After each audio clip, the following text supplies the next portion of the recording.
ఇక బులెటిన్లో డీటెయిల్స్ చూస్తే తెలంగాణలోని 10 జిల్లాల్లో భారీ వర్షాలు కురిసే అవకాశం ఉందని హైదరాబాద్ వాతావరణ శాఖ తెలిపింది. ప్రజలంతా అప్రమత్తంగా ఉండాలని సూచించింది. ముఖ్యంగా హైదరాబాద్ మహానగరంలో భారీ వర్షాలు కురిసే అవకాశం ఉన్నందున నగరవాసులు జాగ్రత్తగా ఉండాలని సూచించింది.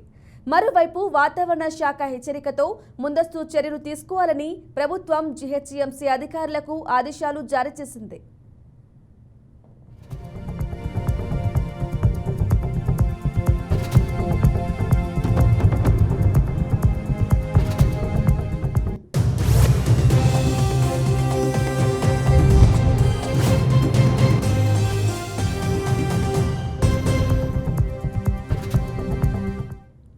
రాష్ట్రంలోని ఆదిలాబాద్, కుమరం భీం, ఆసిఫాబాద్, మంచిర్యాల, నిర్మల్, నిజామాబాద్, జైశంకర్ భూపాలపల్లి, ములుగు, భద్రాద్రి కొత్తగూడెం, వరంగల్, హన్మకొండ జిల్లాల్లో పలుచోట్ల భారీ వర్షాలు పడతాయని వాతావరణ శాఖ అధికారులు తెలిపారు.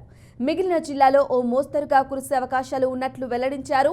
మంగళవారం రోజున ఖమ్మం జిల్లా సత్తుపల్లి మండలం గంగారంలో 6.2 సెంటీమీటర్లు, భద్రాద్రి కొత్తగూడెం జిల్లా బూర్గంపాడులో 6.1, పాల్వంచ మండలం సీతారాంపట్నంలో 5.2, జయశంకర్ జిల్లా చిట్యాలలో 4.8 సెంటీమీటర్ల వర్షపాతం నమోదైనట్లు అధికారులు తెలిపారు.